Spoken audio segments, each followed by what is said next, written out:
सार्वजनिक तौर से मीडिया में जो बयान आई है ये सब की समस्या है, लेकिन सत्ता पक्ष का एक अलग समस्या है। हम विपक्ष में रह करके लड़ाई लड़ रहे हैं और वो पर्दे के पीछे से लड़ाई लड़ रहे हैं।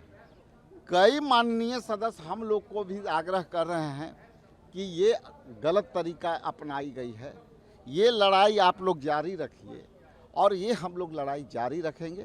ज़रूरत पड़ी तो बड़ा से बड़ा निर्णय लेंगे और आने वाला समय में आप सांकेतिक तौर पर समझ लीजिए कि बड़ी लड़ाई की तैयारी है। हम अंतिम लिस्ट का इंतज़ार करेंगे, माननीय उच्च न्यायालय का आदेश का हम इंतज़ार करेंगे और उसके बाद यदि वोटर के बड़े पैमाने पर नाम हटाए गए हैं, वोट देने से वंचित किए गए हैं, उनकी लड़ाई सड़क से लेकर सदन तक आने वाला समय में बड़ा रूप दिखेगा, चाहे वो किसी भी तरह का हम निर्णय ले सकते हैं। इस तरीके से आप लोग अपोज कर रहे हैं, विरोध कर रहे हैं। इस बीच नेता प्रतिपक्ष ने कल एक बयान दे दिया, उसमें उन्होंने कहा कि जरूरत पड़ेगी तो चुनाव का ही बाइकआउट कर देंगे। भाई जब सब कुछ फिक्स हो चुका हो, फिक्स रहेगा, चुनाव की जरूरत क्या है? जब सरकार अपने पसंदीदा मतदाताओं को ही मतदाता सूची में नाम रखेगी, चुनाव आयोग विपक्षी पार्टियों को हराने का षड्यंत्र आयोग बन गया है, तो बात कहाँ रह जाती है? क्योंकि चुनाव आयोग निष्पक्ष संस्था है और जब चुनाव आयोग एक पार्टी विशेष भाजपा को मदद कर रहा है पिछले एक दशक से लगातार, तो चुनाव की सार्थकता तो रह नहीं गई। अभी तो हम लड़ रहे हैं कि एसआईआर को वापस कर लो या बिहार के मतदाताओं को वोटर लिस्ट से नाम मत काटो। अगर ये सब कुछ ठीक ठाक रहा तो चुनाव लड़ भी सकते हैं। अगर मतदाताओं को ही मताधिकार से वंचित कर दिया तो चुनाव की कोई सार्थकता रह नहीं जाती। जब सार्थकता नहीं रह जाती तो अपोजिशन को पार्टिसिपेट करना थोड़ा मुश्किल होगा। लेकिन क्या आप लोगों को चुनाव आयोग पे भरोसा नहीं है? बिल्कुल नहीं है चुनाव आयोग को भरोसा। भाई एक बात समझो, जिस चुनाव आयोग को 2024 में इसी वोटर लिस्ट पर लोकसभा का चुनाव कराता है, वो मार्च में एसआईआर नहीं करता, अप्रैल में नहीं करता, मई में नहीं करता, जून में नहीं जून के लास्ट में कहता एक दिन पहले 24 तारीख को जो एसआईआर करेंगे। जब 2 महीना चुनाव बिहार को हो, जब बिहार बाढ़ से ग्रसित है, किसानी के काम में है, बिहार के अधिकांश मजदूर दूसरे राज्यों में प्रवास कर गए और उस समय एसआईआर कर रहा है, तो आधे से ज़्यादा वोटर तो बिहार से बाहर चले गए, तो कहाँ से डॉक्यूमेंट्स लाएंगे? और जब डॉक्यूमेंट्स नहीं लाएंगे, अब तो अपलोड किया तो आपने 53 लाख को छांट दिया। जब डॉक्यूमेंट्स मांगिएगा तो आधे रह जाएंगे, तो आधे ही रह जाएंगे, पिक एंड चूज मतदाता होगा, तो चुनाव की सार्थकता रह कहाँ जाती है और निष्पक्षता का क्या होगा? लोकसभा में जेडीयू के एमपी हैं गिरधारी यादव, उन्होंने भी आप लोगों के समर्थन में बयान दिया कि जिस तरीके से एसआईआर का वोटर प्रोटेक्शन चल रहा है कहीं ना कहीं गलत है। मेरा बेटा अमेरिका में रहता है, वो कहाँ से डॉक्यूमेंटेशन करेगा? मुझे खुद 10 दिन लग गए डॉक्यूमेंटेशन करने में। यहाँ खुद जेडीयू के एमएलए हैं डॉक्टर संजीव प्रवक्ता विधायक, उन्होंने भी ये बयान दिया, लेकिन जेडीयू में 2 फाराब दिख रही है। आप एक बात समझिए, जनता दल यू के अंदर जो डेमोक्रेटिक लोग हैं, जो जनपक्षी लोग हैं, वो अपनी आत्मा की आवाज़ को जनता के सामने रख रहे हैं। लेकिन जदयू तो बीजेपी के हाथों बिक चुका है, बीजेपी तो जदयू के हाथों बिक चुका है और बीजेपी जो कहता है वही जदयू कहती है।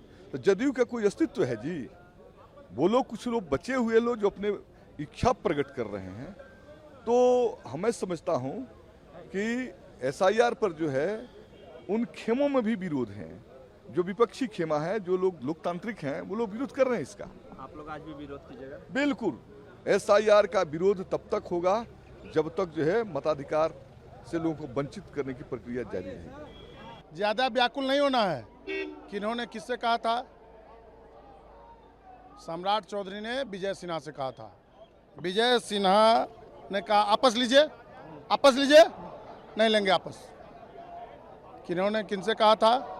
आप सब लोगों ने देखा है कि कल विजय सिन्हा के द्वारा सदन के अंदर माननीय सदस्यों के ऊपर गाली गलौज करना, नेता विरोधी दल के बोलने के क्रम में व्यवधान पैदा करना, कहीं ना कहीं लगता है कि डिप्टी सीएम ऐसा आज तक लंपट नहीं मिला होगा जैसा डिप्टी सीएम जिस तरीके का भाषा का प्रयोग कर रहे हैं। कहीं ना कहीं लगता है कि डिप्टी सीएम जो है वसूली में लगे हुए हैं। उसी का नतीजा है कि ये लोग आपस में बंदरबाट करने के क्रम में इन लोगों में जो लड़ाई देखने को मिला 2-3 दिन पहले, ये लगता है एक तरफ देखिए आप नई सोच नया बिहार का निर्माण करने के लिए तेजस्वी जी बेहतरीन सेवा देने के लिए तैयार हैं, दूसरी तरफ जो है बेबस सेवा, जो 20 सालों से जो खटारा इंजन वाली जो सरकार है, जो खटारा बस है, बेबस सेवा, उसको लेकर लोग चिंतित हैं। बेहतरीन सेवा देने के लिए नई सोच नया बिहार अब की बार युवा सरकार 2025 में तेजस्वी सरकार बनाने के लिए युवाओं ने संकल्प लिया है। बुजुर्गों का आशीर्वाद तेजस्वी यादव के साथ है। आप सब लोग देख लीजिए ना, बिल्कुल बिल्कुल जिस तरीके से 52 लाख लोगों का वोट का अधिकार छीनने का काम बीजेपी के एजेंट के रूप में चुनाव आयोग कर रही है, उसको लेकर हम लोग लगातार प्रदर्शन कर रहे हैं, लेकिन सरकार चर्चा से भाग रही है। पर आप लोग रोहिंग्या को बचाना चाह रहे हैं, सरकार के लोग कह रहे हैं। एक बात बताइए ना, सरकार के लोग बताएं कि 2024 में जो चुनाव हुआ क्या वो वोटर फर्जी थे, या जो सांसद चुना करके गए वो फर्जी हैं, या प्रधानमंत्री फर्जी हैं, या हम लोग फर्जी हैं, ये सरकार बताए। इलेक्टोरल रिवीजन को लेकर जेडीयू में भी दो फाड़ दिख रही है। देखिए जदयू का तो हम लोग भविष्य जान ही रहे हैं, जदयू खत्म होने वाली है। बीजेपी के राष्ट्रीय अध्यक्ष ने कहा था, याद होगा, कि छोटी छोटी पार्टियों को नष्ट करना चाहिए, निगल जाना चाहिए। ये बीजेपी के राष्ट्रीय अध्यक्ष का बयान है इसी पटना में। बिहार में तकरीबन 2.5 करोड़ आबादी की मादरी ज़बान उर्दू है। बिहार में दूसरी सरकारी ज़बान का दर्जा उर्दू को प्राप्त है। पूर्व से हाई स्कूलों में, मिडिल स्कूलों में उर्दू के शिक्षक बहाल होते रहे हैं, लेकिन नए मानक मंडल में अब हाई स्कूलों में उर्दू के टीचरों की जगह ख़त्म कर दी गई है। जो सरकारी उर्दू स्कूल्स थे उसमें नन उर्दू टीचर्स को भेज दिया गया है। अब उर्दू आबादी के 2.5 करोड़ आबादी की नस्लों को उर्दू से वंचित रखने की कोशिश की जा रही है। ऑस्कर आर्नल्ड ने कहा था, यूरोपियन स्कॉलर ने, किसी कौम को बर्बाद करना हो तो उसके गर्दनों पर शमशीर तलवार मत चलाओ, उसकी मादरी ज़बान छीन लो, और यही काम नीतीश कुमार की सरकार कर रही है। करना चाहिए, आप लोग। मैं ये कह रहा हूं कि जो वैध हमारे वोटर हैं, बांग्लादेशियों के कमर में रस्सी लगाइए, रोहिंग्या को बाहर भेजिए, चाहे जो लोग नेपाल से आए हैं उसको गर्दनिया पासपोर्ट दीजिए, लेकिन मामला ये है कि जिन लोगों के बाप दादा भारत के रहे हैं, वो गरीब जिनके पास जन्म प्रमाण पत्र नहीं है, वो दलित जिनके पास कोई सर्टिफिकेट नहीं है, आप डॉक्यूमेंट्स के अभाव में उनको कहिएगा कि हम आपको वोट देने नहीं देंगे। ये सब्जेक्ट टू इंक्वायरी आपकी है कि बस्ती में जाइए और पता कीजिए कि वो यहाँ का निवासी है कि नहीं है। वो सर्टिफिकेट भारत की मिट्टी में है, भारत की मिट्टी में खड़ा है, भारत में जन्म लिया है, वो भारतीय है। अगर उसके खिलाफ कोई सबूत आता है उसका नाम काटिए, वरना डॉक्यूमेंट्स के नाम पर लोगों के नाम को काटने का वो इजाज़त नहीं दी जाएगी। और अगर ऐसा हमारे दलितों को, हमारे अनपढ़ों को, गरीबों को अगर वोट से वंचित रखा गया तो यकीनन है कि बिहार की पूरी आबादी की जिम्मेदारी होगी ऐसे वोट का बहिष्कार करें। अरे सरकार के लोगों को शर्म नहीं है, सरकार के लोग विपक्ष की तरह खुद ही हंगामाराई कर रहे हैं, सच्ची बात को जनता तक जाने नहीं दे रहे हैं। जिस तरीके से जेडीयू में दो फाड़ दिख रही है एसआईआर को लेकर के, गिरधारी यादव भी बयान दे रहे हैं, यकीनन उनको अपना गिरेबान झांकना चाहिए। नीतीश कुमार जी चूंकि फैसला लेने के लायक नहीं है, ये कठपुतली हो गए हैं चंद लोगों के चुंगल में फंस करके। वो जो गुड़िया नाचती है, तार किसी के हाथ में होता है, आज ये नीतीश कुमार गुड़िया का नाच नाच रहा है। बीजेपी जो कुछ बोलवाना चाहती है बोलता है, बीजेपी जहाँ चुप रहना कहती है वहाँ चुप रहता है नीतीश कुमार। अरे सब्जेक्ट से अलग बोलते हैं, सब्जेक्ट से अलग बोलते हैं, दिल कहीं है दिमाग कहीं है। नीतीश कुमार 2005 में था, वो नीतीश कुमार कहीं और है। जिस पार्टी के साथ अख्तरुल ईमान साहब हैं, MIM है, उस पार्टी ने उर्दू का ख़त्म किया। नीतीश कुमार जी ने सबसे ज़्यादा उर्दू के लिए काम किया है, उर्दू ट्रांसलेटर्स की बहाली की है, उर्दू के टीचर्स की बहाली की है। ये इनका पॉलिटिकल एजेंडा है। अब गाड़ी से उतर रहे हैं, वहाँ के खड़े हो गए, बताइए कोई बात हुई? ये राजनीति हो रही है। ये अपोजिशन पार्टियाँ बिहार की चाह रही है कि असेंबली को हाईजेक कर ले, काउंसिल को हाईजेक कर ले, पूरी डेमोक्रेसी को हाईजेक करना चाहती है पॉलिटिकल पार्टियाँ। और इन पॉलिटिकल पार्टियों को जवाब देना पड़ेगा कि ये तरीका सही नहीं है। आपके नेता राहुल गांधी संविधान को लेकर के घूमते हैं और आप संविधान की धज्जियां उड़ा रहे हैं या कॉन्स्टिट्यूशनल बॉडीज को डिक्टेट करने की कोशिश कर रहे हैं। आप पूरे संविधान को हाईजेक करके क्या करना चाहते हैं, क्या मैसेज देना चाहते हैं? अख्तरुल ईमान साहब आके कह रहे हैं उर्दू के बारे में पता नहीं कि नीतीश कुमार ने कितना काम किया है, और जिस आरजेडी के साथ उन्होंने उर्दू को कैसे ख़त्म किया, मुसलमानों को कैसे ख़त्म किया, भागलपुर के दंगाइयों को कैसे बचाया, और जितने दंगाई थे बिहार में उन दंगाइयों को लालू प्रसाद यादव जी ने एक एक करके कैसे बचाया। आज उनसे बगल गिर रहे हैं आप और बातें बना रहे हैं आकर के। नीतीश कुमार पे उंगलियां उठा रहे हैं, जो सभी समाज को लेकर चलते हैं। बहुत बहुत धन्यवाद।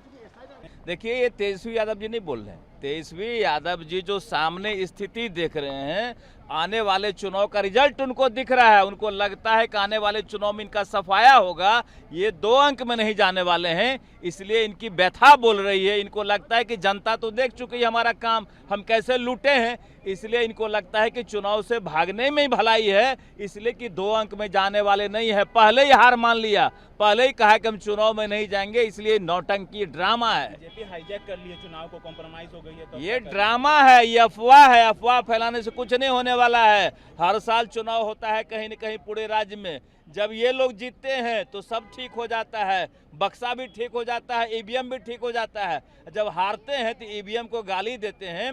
जनता एक एक चीज को देख रही है और बिहार में इनका सफाया तय है, 2 अंक में नहीं जाएंगे, इसलिए नौटंकी है। जेडीयू के लोग भी एसआईआर के खिलाफ बोल रहे हैं, 2 फाड़ में बट गई है जेडीयू। जेडीयू 2 फाड़ में नहीं बटी हुई है। जो लोग आरजेडी मानसिकता से प्रभावित हैं वही बोल रहे हैं। असम की बात क्या है, बिहार में भी अररिया, किशनगंज, कटिहार, दरभंगा, मधुबनी, बेतिया, मोतिहारी, पटना का फुलवारी शरीफ, पटना का पीर बहोर, आज़ादी के बाद कै गो थानेदार गया है। अगर वोट नॉर्मलाइजेशन और इस पर कुछ नहीं हुआ जनसंख्या नियंत्रण पर, आने वाले 20 साल में उत्तर बिहार बांग्लादेश बन जाएगा और आने वाले 30 साल में मगध और पटना भी बांग्लादेश बन जाएगा। सर, अब तो इलेक्शन बाइकआउट की बात कर रहा है। देखिए, पिछले लोकसभा चुनाव का परिणाम और उसके बाद हुए 4 विधानसभा के उपचुनाव में जो परिणाम आया और जिस तरह से वोट कट रहा है रोहिंग्या और बांग्लादेशियों का, ये देख करके और माननीय नीतीश कुमार जी की लोक कल्याणकारी योजनाएं, गरीब कल्याणकारी योजनाएं जिस तरह जमीन पर नाच रहा है, उसको देख करके उनका दिल घबरा गया है। वो संघर्ष तो कभी किए नहीं है, उनको तो परसा हुआ थाल मिला है, इसीलिए बोल रहे हैं। लेकिन वो लड़ेंगे चुनाव, अब बुरी तरह हारेंगे। तेलंगाना के सीएम भी एसआईआर के खिलाफ में आ गए हैं। के तेलंगाना के जेडीयू भी गलत है ये सब। जेडीयू में भी 2 भाग। देखिए, जो लोग संवैधानिक संस्था पर प्रश्न चिन्ह उठा रहे हैं, वो तेलंगाना के हों, जदयू के हों, उनको जमीन की जानकारी नहीं है। जमीन पर एक एक व्यक्ति चाहता है कि नहीं फिल्ट्रेशन हो, कोई भी गलत अगर वोटर हो उसको निकाला जाए। क्यों जब इस देश में सबको एक देना है वोट का अधिकार, तो कोई 2-2 वोट क्यों डालेगा? कोई भारत का नागरिक नहीं हो करके वोट कैसे डालेगा? कोई भी हो, वो संविधान विरोधी और देश के विरोध में काम कर रहे हैं। नीतीश कुमार को लेके कह रहे हैं कि उनको कुछ समझ में नहीं आ रहा है, हो रहा है कुछ डिस्कशन, कह रहे हैं कुछ। नीतीश कुमार जी बिहार के नव निर्माता हैं, एक पुराने पॉलिटिशियन हैं, ईमानदार विकासशील पुरुष हैं। उनके बारे में कोई बोलता है, नीतीश कुमार सूर्य हैं, बोलने वाला भगजोगनी है।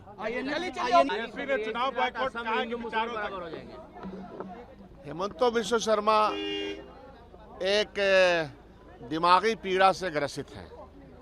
जो नहीं हो सकता वो बोलते हैं, जीवन भर वो ऐसा कर नहीं पाएंगे। और इस बार उनको पटखनी देने के लिए वहाँ लोग तैयार हैं, कांग्रेस पार्टी की पूरी तैयारी है। सभी लोग वोट को काटने में लगे हुए हैं कि वोट कट जाए, लेकिन वोट कटने की बात अगर होगी तो इनको छोड़ा नहीं जाएगा। ये तय है। बाइकआउट की बात आप लोग कर रहे हैं। हम कुछ भी कर सकते हैं, हम कुछ भी जनता के ख्याल को रखते हुए, जनता के अधिकारों के लिए हम कुछ भी कर सकते हैं। सर, तेजस्वी कह रहे हैं कि चुनाव बॉयकॉट पर विचार हो सकता है, जनता की राय जाने। आप ये याद रखिए कि जिस कॉन्टेक्स्ट में, जिस परिस्थिति में ये बात हो रही है, वो परिस्थिति गंभीर है। बिहार सरकार ने और मौजूदा सरकार ने एक गंभीर स्थिति पैदा कर दी है कि जहां एक सीरियस आदमी को, सीरियस विपक्ष को ये बात कहना पड़ रहा है। ये सवाल का विषय है, इस सवाल का जवाब देना होगा सदन में। आज क्या बॉयकॉट आप लोग कर सकते हैं, जनता की राय जानेंगे? आगे की बात मत कीजिए। यह सवाल क्यों खड़ा हुआ? ये सवाल इसलिए खड़ा हुआ कि लाखों लाख वोटर्स जिसका अधिकार है उसको मत के अधिकार से वंचित किया जा रहा है। जेडीयू में 2 फाड़ हो गई है, एक विधायक है। जो भी इसको समझ पाएगा वो इसका बायकॉट करेगा। एक मर्यादा होती है ना, डेमोक्रेसी की एक मर्यादा है। वोटर्स की एक मर्यादा है, उस मर्यादा को खंडित करने वाले जो लोग होंगे और उसको बचाने वाले लोग जो होंगे, ये लड़ाई तो होनी है। अभी आप देखिए ना और क्या क्या होगा भाई, वोट तो सबको लेना है और वोट के अधिकार का जो बेसिक लड़ाई है वो चल रहा है। इलेक्शन कमीशन ने कहा है कि 1 लाख नाम लापता है लोग। अब ये लापता तो उन्होंने किया है क्या? अभी लापता लोग किस आधार पे बोलते हैं? कहाँ लापता, कहाँ से उजिया गए? वो बादल ने उनको ले लिया, समुंदर ने खा लिया, किसने खाया? ये इलेक्शन कमीशन जिस तरीके से काम कर रहा है, इसको काम करने का अधिकार ही नहीं है।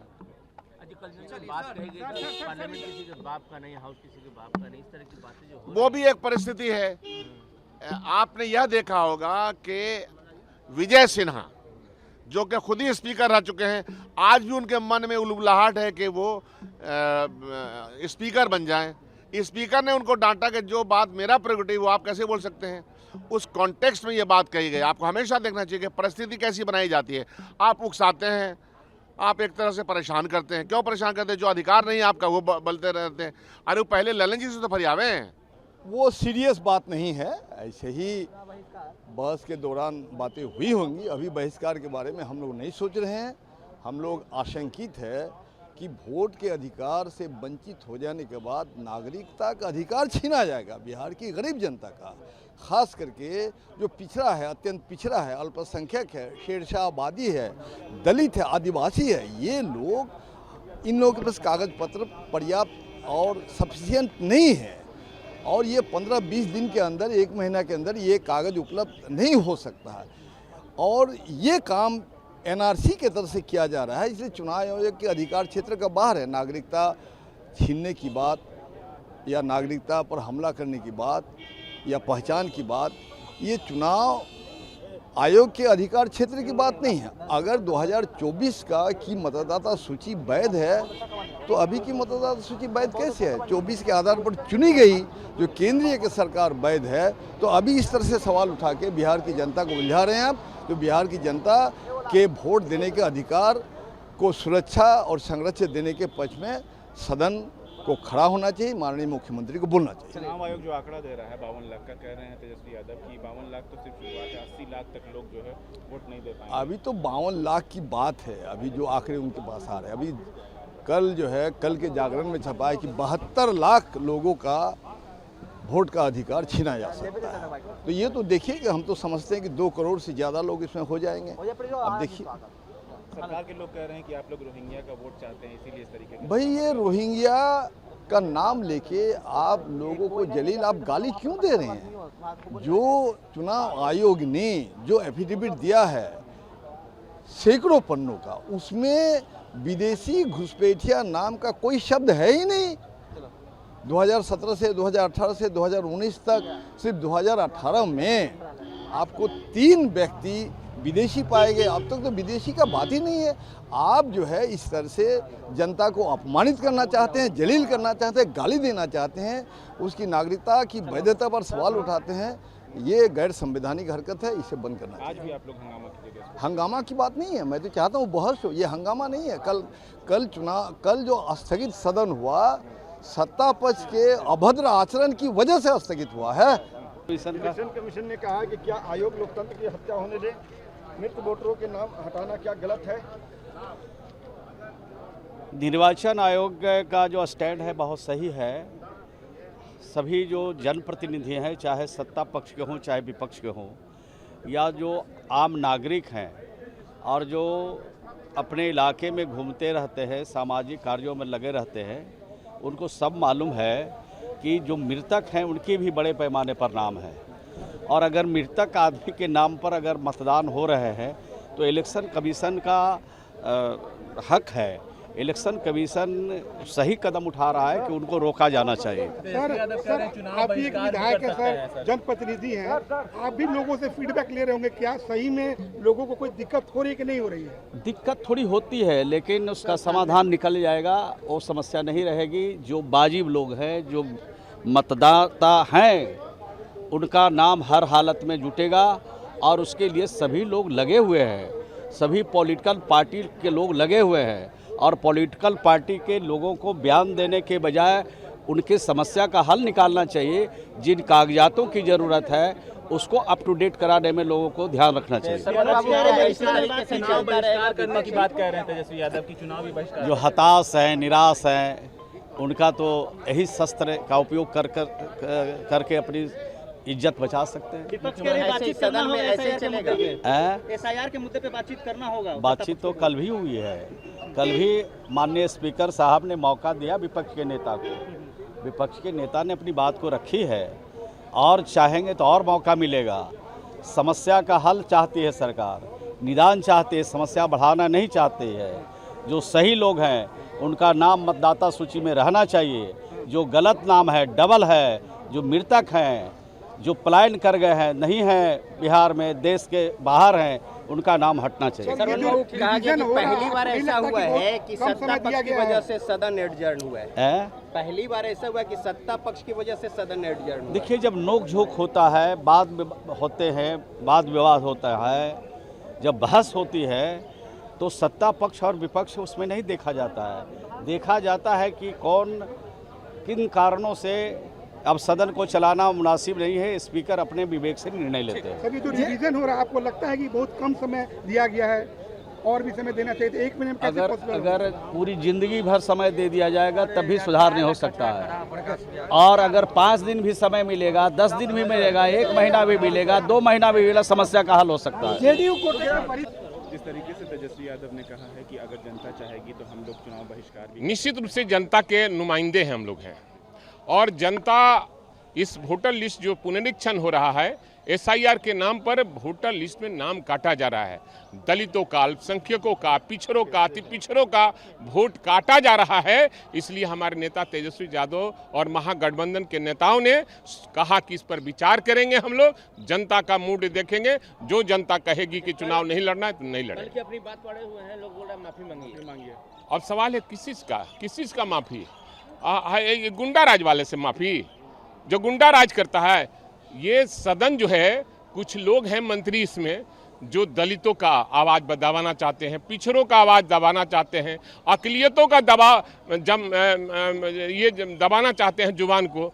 तो भाई वीरेंद्र के रहते, हमारे नेता आदरणीय लालू प्रसाद यादव और तेजस्वी यादव के रहते हुए जुबान नहीं बंद हो सकती है और दबाई नहीं जा सकती है।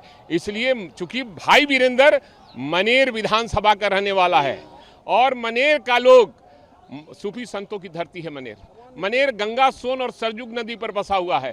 मनेर का पानी थोड़ा कड़ा होता है, किसी के दबाव में नहीं आता है, और मनेर के लोग लड़ाई लड़ने को हमेशा तैयार रहते हैं। और इस धमकी देने वाले लोग, गिदर भक्तवीर से हम लोग डरने वाले हैं।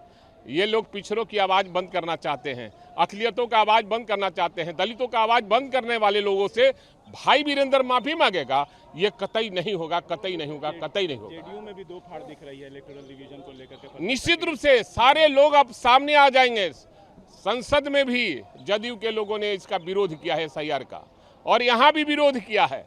तो निश्चित रूप से कहीं गलत हो रहा है, तभी विरोध जाहिर हो रहा है। पुल संभालने राघोपुर माता पिता के अनुकंपा पर चुनाव जीतने वाला व्यक्ति, हम तो जमीन से चुनाव जीत करके लड़के आते हैं, उसकी क्या औकात? मुख्यमंत्री जी चुनौती को स्वीकार, खुला चुनौती है कि आकर के वो लड़ लें। लेकिन आपको जिस तरीके से तेजस्वी यादव ने हल्का बता रहे हैं कि हल्के मुख्यमंत्री हैं। जरूर जमीन से उठ के आने वाले लोग, बिना माता पिता के पहचान वाले लोग तो हल्के होंगे, क्योंकि इनकी पहचान ही क्या है? इनके माता पिता पूर्व मुख्यमंत्री हैं। अनुकंपा की राजनीति पर, पिता और माता के नाम पर राजनीति करने वाले ये लोग भारी हैं, क्योंकि पाप कर करके अकुत संपत्ति जमा करके चार्टर्ड विमान पर बर्थडे मनाने का इनको अवसर मिलता है। ये विमान को ट्रैक्टर बना देते हैं, हम तो ट्रैक्टर को विमान से भी ज़्यादा स्पीड में लेकर चलने वाले लोग हैं। और ये बता दें कि अब जात की राजनीति नहीं चलेगी।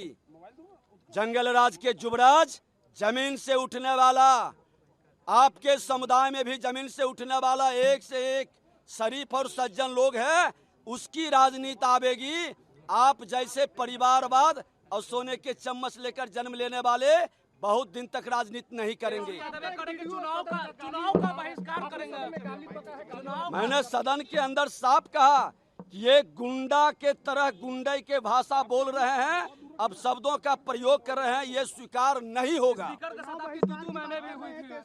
स्पीकर का हम पद का सम्मान करते हैं, लेकिन सदन के अंदर अगर जो कोई मर्यादा तोड़ेगा तो विजय सिन्हा कायर नहीं है। आसन से भी हमने अपील किया है, उनको माफी मांगना चाहिए और सदन की गरिमा को बरकरार रखना चाहिए। अरे हिम्मत नहीं है, ये हार स्वीकार कर चुके हैं, डर से भागना चाहते हैं। 2010 से भी खराब रिजल्ट होगा, 22-23 सीट से भी नीचे आएंगे। ये डरे सहमे लोग हैं, जान रहे हैं कि पिट जाएंगे, इसलिए ये लोग बहाना ढूंढ रहे हैं। वीरेंद्र ने फिर आपके लिए अपमानजनक शब्दों का इस्तेमाल आज किया है। वो इससे लोग जंगल राज के पाठशाला में पढ़ने वाला गुंडा राज स्थापित करने वाला लोग है, और विजय सिन्हा जंगल राज से भी लड़े हैं और गुंडा राज को भी मिटाएंगे।